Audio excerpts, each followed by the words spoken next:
우리 같이 한번 따라합시다. 무엇이 지금 당신을 울리고 있는가? 네, 무엇이 지금 당신을 울리는가라는 제목을 가지고 함께 말씀 나누도록 하겠습니다.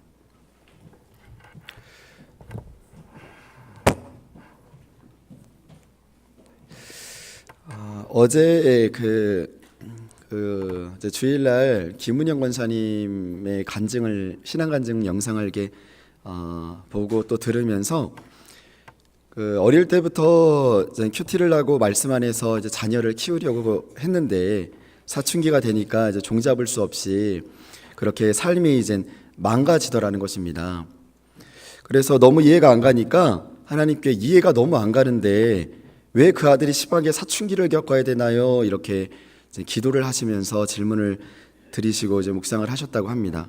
그랬더니 그때 하나님께서 주셨던 마음이 무엇이라고 이제 어제 간증하셨냐면 큐티는 했지만 그의 어떤 암송된 말씀이 없었더라는 그런 마음을 이렇게 주시더랍니다. 그 말이 도대체 무슨 말일까? 이제 어제 간증을 보면서 혼자 이렇게 생각을 하다가 그 안에 말씀에 뿌리 내림이 없어서 그렇다라는 말이구나. 제가 이제 청소년을 담당하고 있으니까 사춘기라는 말이 들으니까 이제 눈이 번쩍거리는 거예요. 그래서 저는 들으면서 그러면 큐티는 뿌리 내림이 없다라는 건가 이렇게 오해할 수 있잖아요.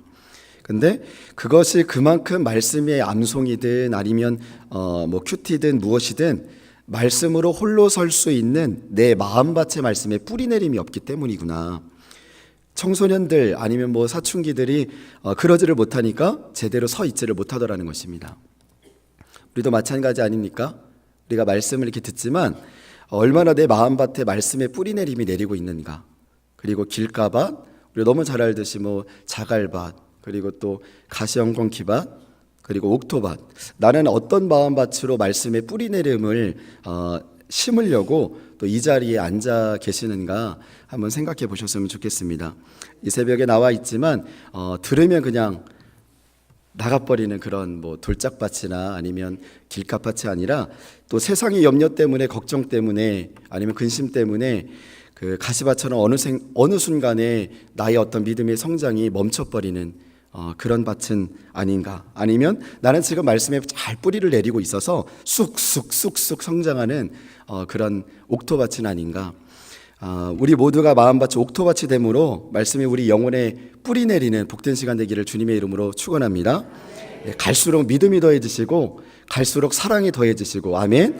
갈수록 이해의 폭이 넓어지시고 갈수록 헌신의 크기가 넓어지시는 우리 성도님 되기를 주님의 이름으로 소망합니다. 그래서 이 시간도 우리가 생명의 삶을 통해서 날마다 매일매일 큐티를 하는 이유가 무엇이냐면 이 새벽만큼은 담임 목사님이 이 한 절 한 절 큐티를 적용해 주시고 그리고 또 강해 설교를 한 절 한 절 이렇게 해주시잖아요. 그 말씀 자체가 우리를 터치함으로 말씀이 성령을 통해서 우리를 이끌어 가기를 원하시는 줄 믿으시기 바랍니다. 그래서 오늘 이 말씀이 예레미야의 말씀이지만 이 말씀이 나에게 어떻게 적용되어질지 그리고 또 이 본문 안에서 나에게 주님이 하시고자 하시는 음성이 무엇인지 오늘 이 말씀을 통해서 내가 걸어가야 될 방향은 무엇인지 또 내가 만나야 될 사람은 누구인지 오늘 말씀 안에서 그것을 묵상하게 하시고 받게 하옵소서. 이렇게 사모하는 마음으로 이 자리에 함께 하시기를 주님의 이름으로 축원합니다. 자, 그러려면 우리가 좀 생각해 봐야 됩니다. 오늘 본문의 말씀 같이 한번 보도록 하겠습니다. 우리 9절 17절입니다. 자, 9장 17절입니다. 우리 같이 합독하겠습니다. 시작. 만군의 여호와께서 이와 같이 말씀하시되 너희는 잘 생각해보고 곡하는 부녀를 불러오며 또 사람을 보내 지혜로운 부녀를 불러오되 아멘. 자, 무턱대고 믿는 것이 아니라 오늘 말씀에 보니까요 잘 생각해보고 믿으라고 말씀하십니다. 만군의 여호와께서 이와 같이 말씀하시되 너희는 잘 생각해보라.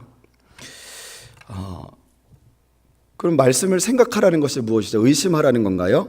의심하라는 말씀은 아닙니다. 사도행전 17장 11절에 이것에 대해서 좀 더 분명하게 설명해 주고 계시는데 우리 같이 합독하겠습니다. 시작. 베레아에 있는 사람들은 데살로니가에 있는 사람들보다 더 너그러워서 간절한 마음으로 말씀을 받고 이것이 그러한가 하여 날마다 성경을 상고함으로 아멘. 개역 한글판에서는 이제 신사적이어서라고 이렇게 표현이 되어져 있는데, 신사적이어서 베레아 사람들이 얼마나 신사적이었는지 데살로니에 있는 사람들과 이제 비교해서 뭔가 달랐다라는 것입니다. 그런데 그들이 말씀을 그냥 듣는 것뿐만 아니라 이 말씀이 진짜 내 삶을 이끌어가고 있는 거야? 아니 이 말씀이 나를 인도하시는 주님의 음성이야? 내가 오늘 걸어가야 될 나의 방향이 이 안에서 어떻게 주어지지? 확인해보고 또 생각해보고 점검해보고 나의 영성을 확인하면서 나아갔다라는 것입니다. 그러면요, 데살로니가 사람들은 어땠을까? 베레아 사람들은 그렇게 지금 말씀하고 있잖아요. 날마다 성경을 상고했다, 묵상했다라고 말씀하고 있는데 데살로니가 사람들은 어땠을까? 우리 데살로니가전서 2장 13절 우리 같이 한번 합독하겠습니다. 시작. 이러므로 우리가 하나님께 끊임없이 감사함은 너희가 우리에게 들은 바 하나님의 말씀을 받을 때에 사람의 말로 받지 아니하고 하나님의 말씀으로 받음이니 진실로 그러하다. 이 말씀이 또한 너희 믿는 자 가운데서 역사하느니라. 아멘. 너희 믿는 자 가운데서 역사하느니라. 너희 믿는 자 가운데서 역사하느니라. 오늘 이 말씀이 그렇게 묵상되어지기를, 그런 복된 말씀이 되기를 주님의 이름으로 축원합니다. 오늘 예레미야를 통해서 주님께서 이렇게 말씀하십니다. 17절 제가 읽어보겠습니다. 만군의 여호와께서 이와 같이 말씀하시되 너희는 잘 생각해보고 곡하는 부녀들을 불러오며 또 사람을 보내 지혜로운 부녀를 불러오되 18절 우리 같이 합독하겠습니다. 시작. 그들로 빨리 와서 우리를 위하여 애곡하여 우리의 눈에서 눈물이 떨어지게 하며 우리 눈꺼풀에서 물이 쏟아지게 하라. 아멘. 오늘 그 17절 보니까요, 곡하는 부녀와 이제 지혜로운 부녀를 말씀하고 계십니다. 그런데 곡하는 부녀와 이 지혜로운 부녀는요, 어떤 사람들이냐면 분위기가 울어야 되면 울어야 되는 사람이고요, 또 웃어야 되면 웃어야 되는 그런, 너무나도 그것을 잘할 줄 아는 그런 사람들을 의미합니다. 그러니까 하나님께서 그런 사람들 다 갖다 불러 모으라는 것입니다. 하여튼 찾아가지고 곡하는 부녀든 내가 지혜로운 부녀든 다 갖다 불러서 오라는 것입니다. 왜 그랬을까요? 하나님이 생각하기에 정상적인 사람이라면 이 정도 상황이 됐으면 울어야 그게 맞아요. 그런데 울지를 않는 거예요. 유대 나라 이 사람들이 머지않아 이제 바벨론에게 멸망을 당할 때가 지금 닥쳐왔는데 이 정도 하나님께서 힘들게 하고 그리고 뭔가 어렵게 하면 이 사람의 반응이라는 게 있거든요. 그런데 그게 없는 거예요. 여러분은 반응하는 우리 성도님 되기를 주님의 이름으로 소망합니다. 외국에 살고 있는 그래서 한국 사람이요, 이건 제가 직접 이렇게 옆에서 이렇게 들었는데요, 북한이 아무리 핵을 그 당시에요, 핵을 막 쏜다고 그러니까 막 곧장 전쟁이 터질 것 같아서 이 심각해서 상황이 어떠냐고 한국에 너무 궁금해가지고 물었답니다. 어떤 사람이 물었어요. 그랬더니 전화를 이렇게 했는데요, 한국 사람들은 아무런 감각이 없더래요. 그래서 다른 나라 사람들이 오히려 난리지 오히려 우리나라 사람들 너무너무 잘 살고 있더랍니다.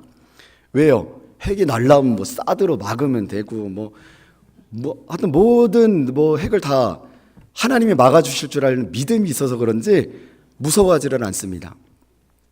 그런데 어제 춘천 중앙교회에서요, 연합 예배를 드리면서요, 강사로 이제 김학종 목사님이 말씀을 전하셨어요. 그런데 이제 춘천 연합 예배니까 우리 성도님들도 이제 많이 오셨잖아요. 그런데 분위기가 생각만큼보다 이제 싸했던 것 같아요.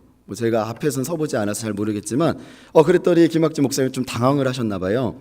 그러니까 근데 왜 이렇게 심각하냐고, 표정이 왜 이렇게 심각하냐고 그러더니 이제 그 다음 말이 무엇이었냐면 집에 우한 있냐고.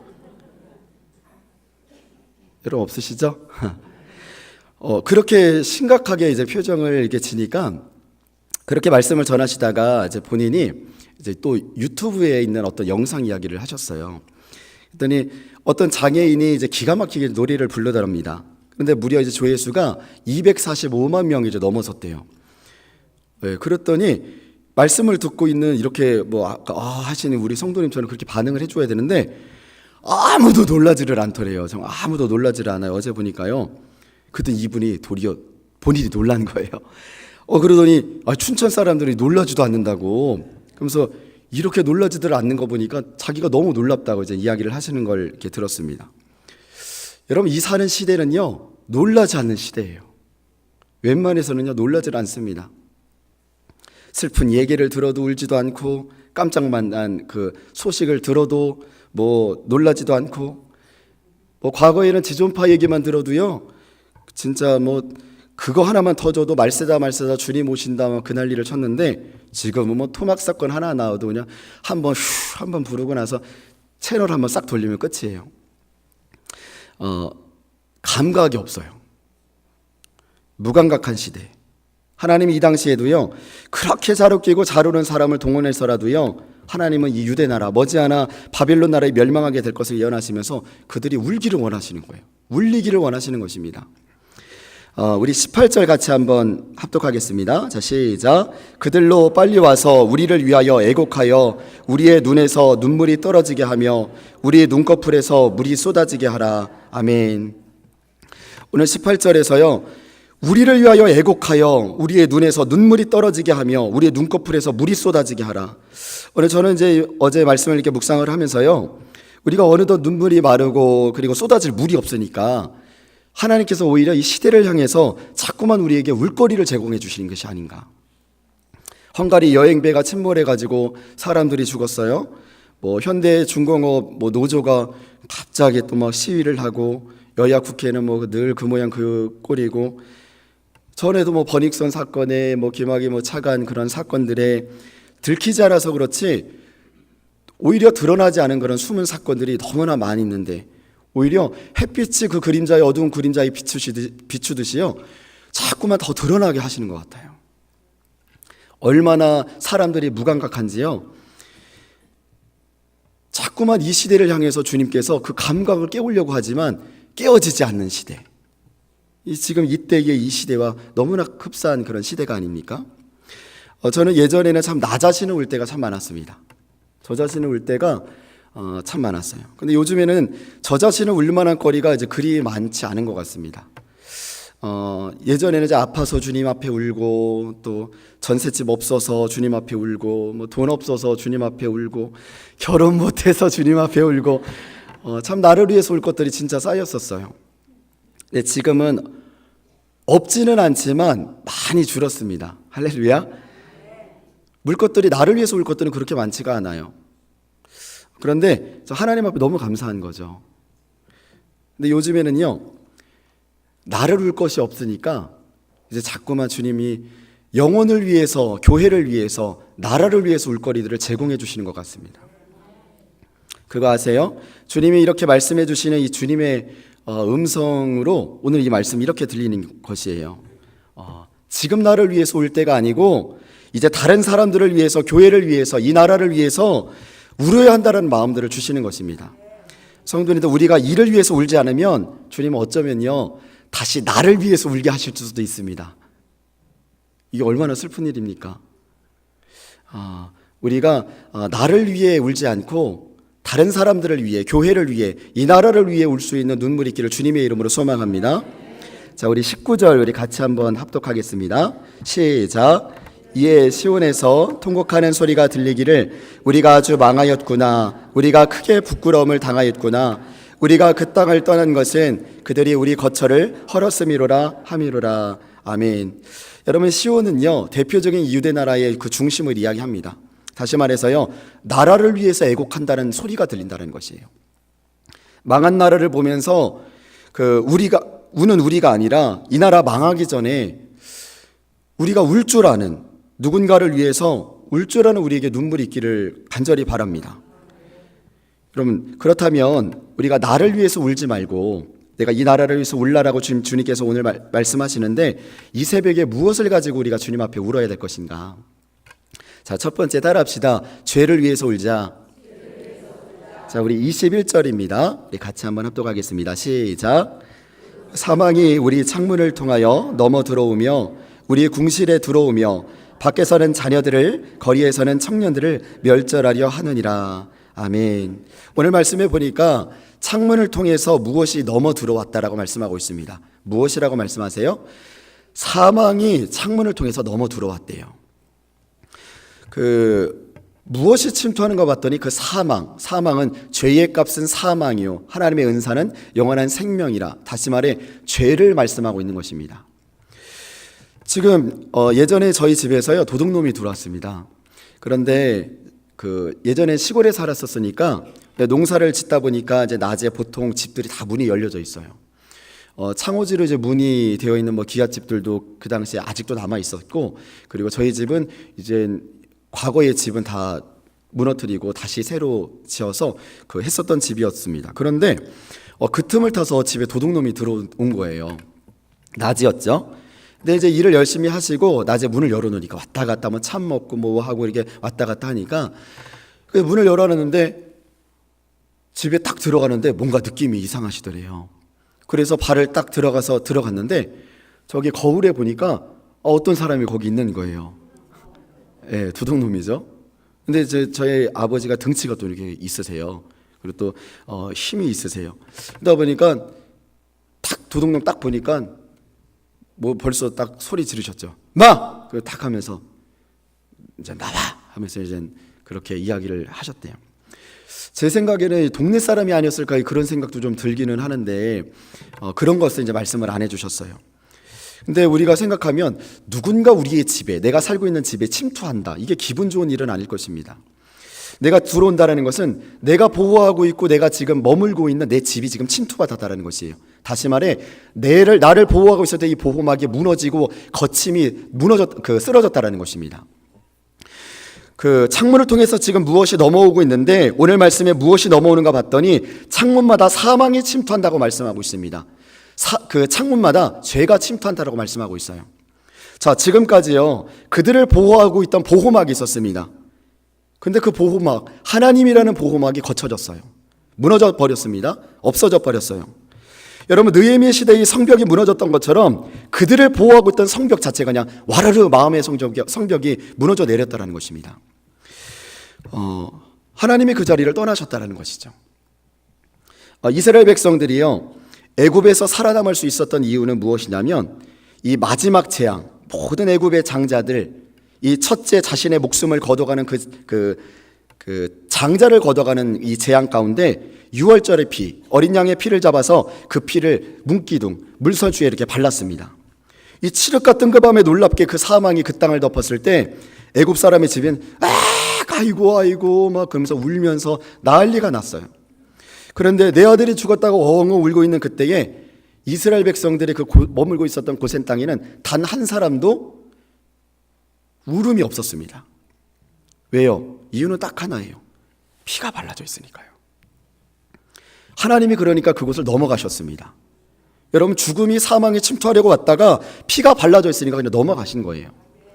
여러분, 주님의 피가 우리 가정 가운데 발라지기를 주님의 소망합니다. 여러분, 예수님의 흘린 보혈의 피가 우리의 자녀에게 발라지기를 원합니다. 여러분, 예수님의 보배로운 피가 우리 교회에게 덮어지기를 소망합니다. 그러면 이 나라를 위해서 무엇을 가지고 울기 원하시느냐? 이 나라의 각종 벌어지는 죄를 위해서 울기 원하신다는 것입니다. 이 나라에서 쉽게 침투하는 사망, 그리고 어둠의 그림자, 덮고 있는 죄를 향해서 우리가 이 새벽 울기를 간절히 소망합니다. 무엇을 의지하면서요? 어린 양의 보배로운 피를 우리가 의지하여서요.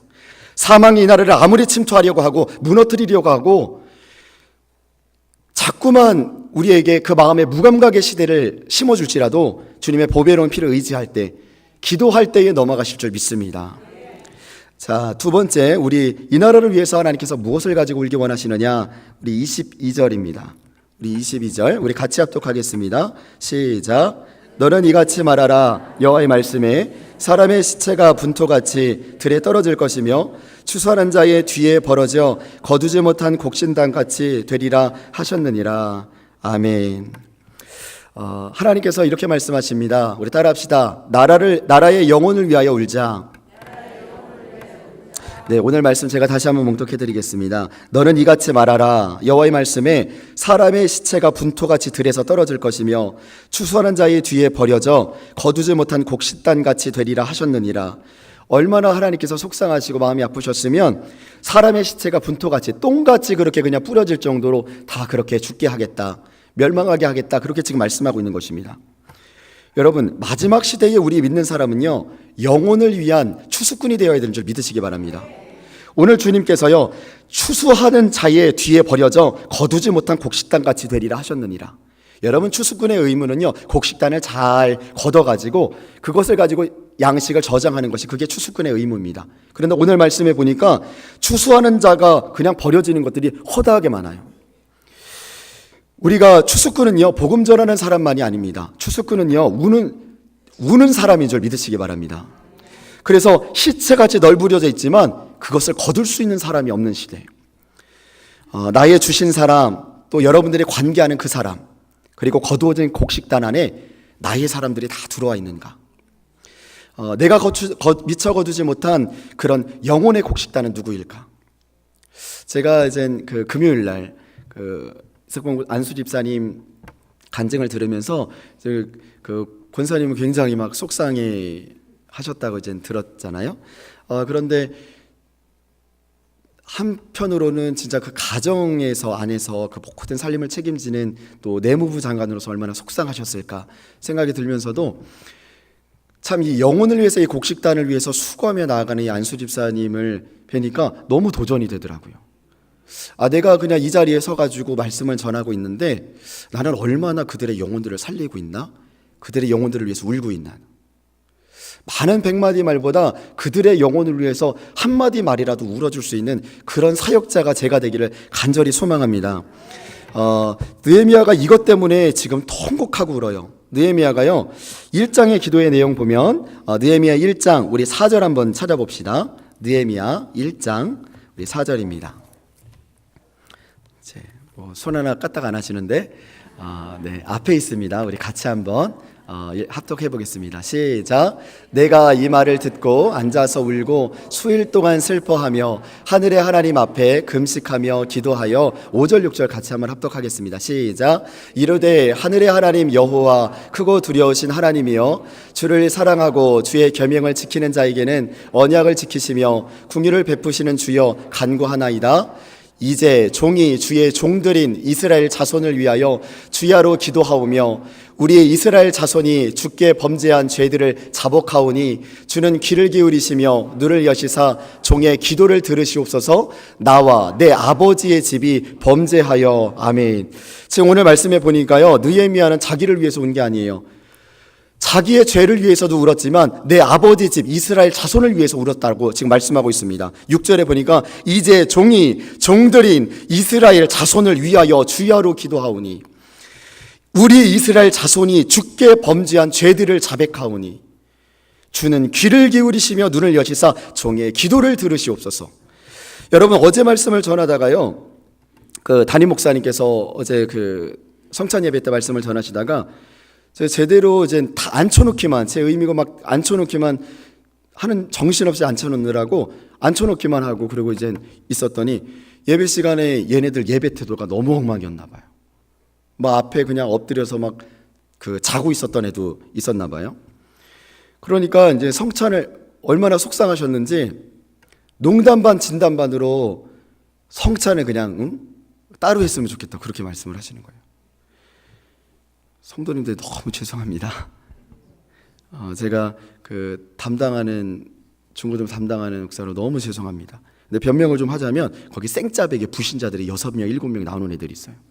걔네들이 뭣도 몰라요. 유교 뭐 다 갖고 있어요. 또 없는 거는 불교 뭐 자기는 불교라고 그러면서 한 번 온다는 애들이 그래도 꾸역꾸역 이렇게 오고 앉아 있는 거예요. 싫은 소리 뭐 무슨 소리 저한테 다를 거 다르면서 저희 중고등부실은 성격책도 안 꺾으면 뒤에다 세워놓거든요. 그리고 뭐 기도 무릎 꿇어서 젊잖아요 애들이. 요즘에는요 하도 이제 서구화가 돼가지고 애들이 무릎 꿇을 줄을 몰라요.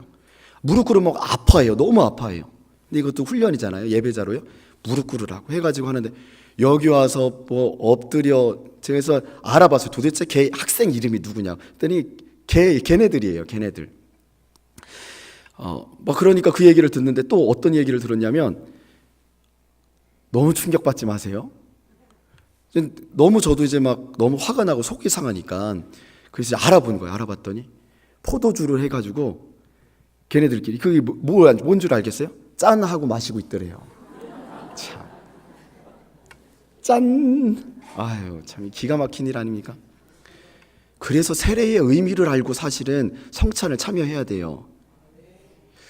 그런데 이제 참 그래서 이게 세례의 의미를 알고 성찬의 의미를 알고 참여해야. 그래서 저는 이제 중학교 1학년 아이들도 세례 안 받은 아이들을 잘 그 성찬에 참여하지 못하게 하는데, 이제 어제 담임 목사님이 이제 어떤 세례의 의미 여러 가지 말씀을 하셨잖아요. 그래서 이제 다 참여하게 했어요. 그랬더니 짠! 그 얘네들이 너무 정말 모르는 거예요. 내가 이렇게 아무것도 모르고 무지하게 하는 그 행동이 오히려 죄가 될 수 있다는 것을 모르는 것입니다. 성경에는 아무 생각 없이 그렇게 참여하는 것이 오히려 성찬에 참여하는 것이 죄가 된다라고 주님께서 말씀하시잖아요. 그런데 어쩌겠어요. 그들을 위해서 기도해 주시기를 간절히 소망합니다. 여러분, 이스라엘 자손을 위해서 주야로 기도했던 것처럼 널브러진 시체 더미가 그들이 되면 안 되잖아요. 그 부모들이 예수님도 몰라요. 아무것도 몰라요. 그런데 그들을 통하여서, 우리 교회를 통하여서 예수님을 만나 구원받는 귀한 자녀, 그들을 통해서 또 다른 부모들이 예수님 믿는 귀한 가정 되기를 주님의 이름으로 소망합니다. 여러분, 제가 능력이 부족해서 그렇습니다. 저를 위해서도 꼭 기도해 주시기를 간절히 소망합니다. 예, 기도해 주실 거죠? 네, 감사합니다. 기도합시다. 네, 기도하겠습니다. 존귀하시고 거룩하신 하나님, 감사합니다. 이렇게 귀한 말씀을 통하여서 내가 나를 위해서 우는 것도 중요하지만 지금 무엇을 위해 내가 울고 있는가? 주여, 나라를 위하여, 다른 사람들을 위하여서, 많은 영혼을 위하여서 울기를 간절히 소망합니다. 존귀하시고 거룩하신 주님, 수많은 죄를 위하여서 내가 애통하며 울기 원하고, 또 누군가 영혼을 위해서 울어줘야 된다면 그것이 우리 되게 하여 주시옵소서. 하나님께서 맡겨주신 모든 사역과 주님의 그 기름 부으심 가운데 모든 구역들이, 많은 영혼들이 주님 안에서 세워지게 하여 주시고, 주의 영광의 또 다른 이 무감각한 시대에 영광여에 살아가는 복된 자녀들 되도록 축복하여 주시옵소서. 모든 것 감사드리며 살아계신 예수님의 이름으로 기도합니다. 아멘.